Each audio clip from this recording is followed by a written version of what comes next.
Hello dear students, I'm back. Now we are going to discuss question number 4. हमने last class में exercise 9.1 के question number 3 तक जो है हमने डिस्कस कर लिया था. ठीक है, अब मुझे लगता है कि क्वेश्चन नंबर 3 तक में तो किसी को डाउट नहीं होगा. अब क्वेश्चन नंबर 4 पढ़ो. कहता है कि हमें नंबर लाइन पे रिप्रेजेंट करना है फॉलोइंग रैशनल नंबर्स को. अब एक चीज़ बताओ, हमने इंटीजर्स को रैशनल नंबर पे ड्रॉ कैसे रिप्रेजेंट किया था.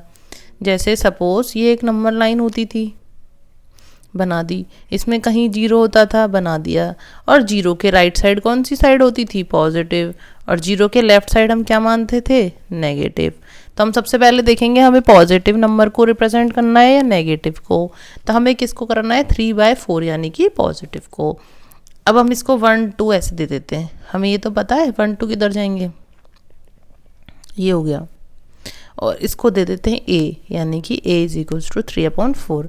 इसका मतलब ये हुआ कि ये जो 3/4 है कैसा फ्रैक्शन है? एक तो प्रॉपर फ्रैक्शन है ना? क्या है? नहीं प्रॉपर फ्रैक्शन. प्रॉपर फ्रैक्शन है तो 0 और 1 के बीच में आएगा. तो हम क्या करते हैं, हम ये कितने पार्ट्स हैं इसके? 4 पार्ट्स हैं, तो हम 4 पार्ट्स में डिवाइड कर देते हैं 0 से 1 के बीच में. तो करो equal parts, 1 then 2 then 3 and then 4. देखो कैसे हो रहे हैं 4 पार्ट्स. गिनेंगे 1 2 3 and then 4. और हमको कौन सा पार्ट चाहिए इसका? थर्ड पार्ट, यानी कि 3/4. तो ये क्या हो गया? 3/4. ये कितना हो गया? 1/4. ये 2/4 और ये 3/4. तो ये हो गया a पॉइंट. रिप्रेजेंटेशन समझ में आया? अब मैं दूसरा करके दिखा रही हूँ, शायद आपको और क्लियर हो जाएगा. ये बनाई नंबर लाइन, ठीक है. ये बनाया 0, है ना? हमें कौन सा नंबर दिखाना है? -5/8.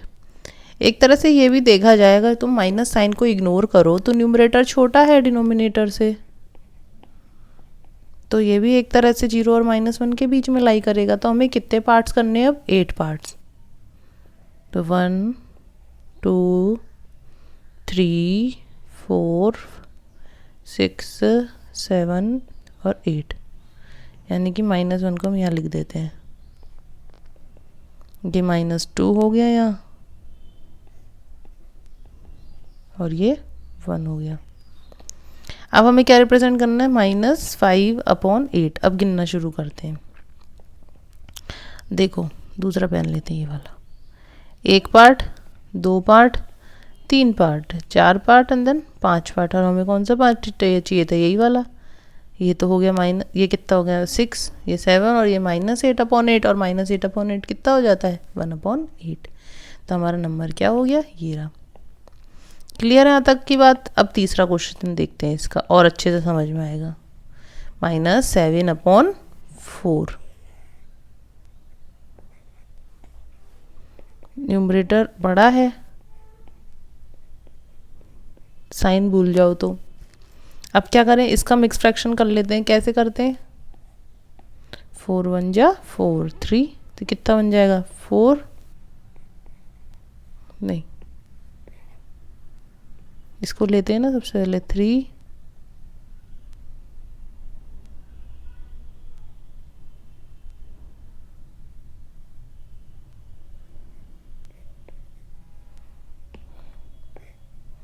1 सबसे इसको उठाया, कितना बचा? क्वोशिएंट. फिर 3 और फिर 4, यही आएगा. तो इसका क्या मतलब है? नंबर तो नेगेटिव जोन में ही जा रहा है. इसको मैं कहूँ तो ये -1 3/4 है, यानी कि जो है नंबर -1 से बड़ा है और 2 से छोटा है, क्योंकि 3/4 आ रहा है. तो यानी कि हम यहाँ से इस पोर्शन के 4 टुकड़े कर देंगे. 1 3 4. देखो 1 2 3 और ये 4 तो हो ही गए. और हमको कौन सा चाहिए? 3/4. तो ये जो नंबर होगा ये क्या होगा? -1 3/4, क्योंकि यहाँ से और यहाँ तक का पूरा चाहिए. तो ये तो हो ही गया यहाँ से यहाँ तक. तो ये नंबर लाइन पे रिप्रेजेंटेशन होगा यहाँ से और यहाँ तक -1 3/4. क्लियर है? तो जो नंबर क्या नाम से आपका इम्प्रॉपर हो, तो हम उसको उसके मिक्स फ्रैक्शन में तोड़ के फिर करेंगे. अब नेक्स्ट देखो, ये क्या है, एक तरह का प्रॉपर फ्रैक्शन है 7/8 और ये पॉजिटिव भी है, तो ये 0 से 1 के बीच में आ जाएगा, है ना। तो ये 0 से 1 ड्रॉ कर दिया हमने, मैंने 0 यहाँ मार्क कर दिया, -1 यहाँ मार्क कर दिया और 1 यहाँ मार्क कर दिया, है ना। अब कितने पार्ट्स करने हैं आप खुद बताओ, 8 पार्ट्स करें, 1 2 3 4 5 6 7 8 पार्ट्स। गिनते हैं जरा कि कौन सा पार्ट हमको चाहिए, हमको तो 7 चाहिए, 1 एंड देन 2 एंड देन 3 4 5 6 और ये जो हमारा नंबर है वो मिल गया हमको A। कितना हो गया, 7/8। क्लियर है यहाँ तक की बात, हो गया रिप्रेजेंट। इसका एक क्वेश्चन पक्का आएगा, ध्यान रखना। कोई डाउट हो तो फिर नेक्स्ट क्लास में कमेंट सेक्शन में मुझे बताना। अब नेक्स्ट क्वेश्चन देखते हैं। The point PQRSTU A and B on the number line such that, ये सारे पॉइंट है ये रे, सच दैट TR बराबर RS बराबर US और PA बराबर PQ बराबर QB। तो अब इसने हमको पूछा है P बताओ, Q बताओ और R बताओ और S बताओ। अब कैसे निकालें, चलो देखते हैं कैसे निकलेगा, कोशिश करी जाए। ये नंबर लाइन है, ये 0 है, ये नंबर लाइन की कौन सी साइड, पॉजिटिव, और ये नंबर लाइन की नेगेटिव साइड है। तो ये 0 से -1, ये -1 से -2। तो हम देखें तो -1 से -2 के बीच में कितने पार्ट्स हैं, 1 2 और 3।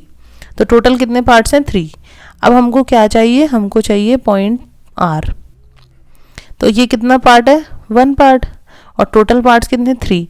तो और यहाँ से और यहाँ तक में पूरा -1 तो कवर किया ही है, तो कितना हो गया, -1 और यहाँ से यहाँ तक कितना पार्ट, 1/3। इसको सॉल्व करें तो point R is equals to, यानी कि इसी तरह से पॉइंट S निकाले, -1 तो है यहाँ से यहाँ तक पूरा ट्रेवल किया, और ये कितने पॉइंट पार्ट्स हैं, 2 पार्ट्स, और टोटल पार्ट्स 3। तो ये कितना हो गया, इसका फ्रैक्शन कन्वर्ट करें तो 3 1 जा 3 4 -4/3। ये कितना हो गया, -5/3। इसी तरह से P देखेंगे, पॉजिटिव में गए, 0 से 1 1 से 2, तो 2 तक तो पूरा कवर किया है, और Q के लिए भी 2 तक पूरा कवर किया है। अब नंबर ऑफ पार्ट्स गिनेंगे, 1 2 और 3 पार्ट्स हैं। P के लिए कितना पार्ट यूज़ हो रहा है, 1/3। सेम वे Q के लिए 2/3। तो ये कितना हो गया, 7/3, और ये कितना हो गया, 8/3। समझ में आ गया ये वाला क्वेश्चन कि हमने रैशनल नंबर निकाल दिए PQRS से जो रिप्रेजेंट हो रहे हैं। तो ये रहा एक 7/3 8/3 -4/3 और -5/3। तो required rational numbers are this. ठीक है, अब क्या कह रहा है, which of the following pairs represent the same rational numbers. अच्छा एक बात बताओ, सेम रैशनल नंबर कौन से होंगे, या तो 2 पॉजिटिव रैशनल नंबर्स, या तो 2 नेगेटिव रैशनल नंबर्स, या तो 2 इक्विवेलेंट रैशनल नंबर्स। तो हम इसको और इसको देखें, 7 -7/21 है और एक 3/9 है। तो क्या ये सेम हो सकते हैं, नहीं हो सकते। क्यों, क्योंकि ये वाला जो है, देखो एक -7/21, ये कैसा नंबर है, ये है एक नेगेटिव रैशनल नंबर। क्लियर है, और 3/9 कैसा है, पॉजिटिव रैशनल नंबर है। तो ये बराबर तो कभी भी नहीं हो सकते, है ना। इसका मतलब ये दोनों तो इक्वल नहीं है, हमें तो कौन से बताने हैं जो इक्वल हैं। thus this pair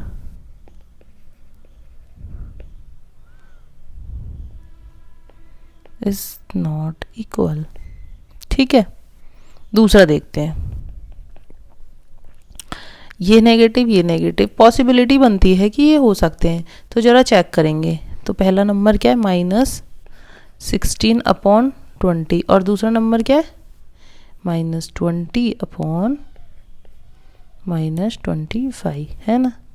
मैं क्या करूँ, इसको 4 से डिवाइड कर दूँ, तो -16 डिवाइड बाई -4, 20 डिवाइड बाई -4, ये तो मैं कर सकती हूँ।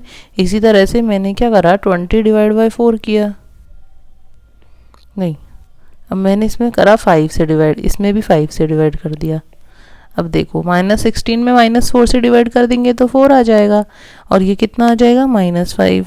ऐसे ही ये 4 आ गया और ये कितना आ गया, -5। क्या ये दोनों इक्वल है, हाँ ये इक्वल है। है ना, इक्वल हो गए, समझ में आ गया, साइन भी बराबर कर दिया हमने। अब हम देखते हैं तीसरा नंबर का क्वेश्चन। -2/-3, ये तो वैसे भी दिख रहा है कि इक्वल है या नहीं है। अब आप बताना है इक्वल है या नहीं है।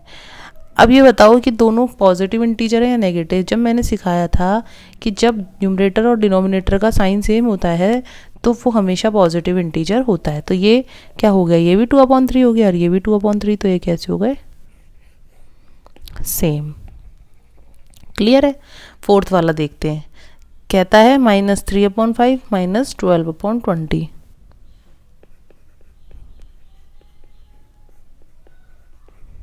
-12/20।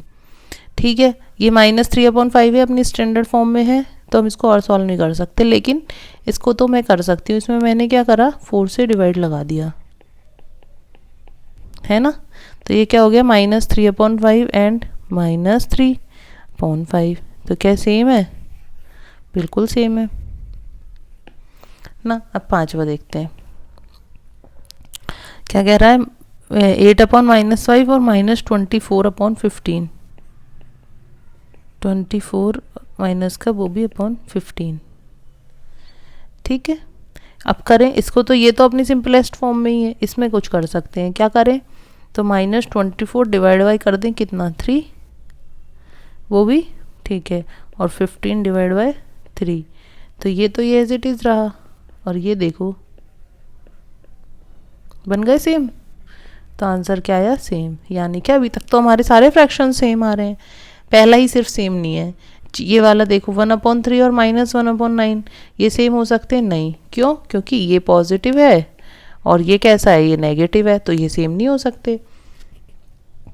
अब बात करें इसकी, क्या ये दोनों सेम हो सकते हैं, नहीं हो सकते। क्यों, इन दोनों के साइन कैसे हैं, सेम।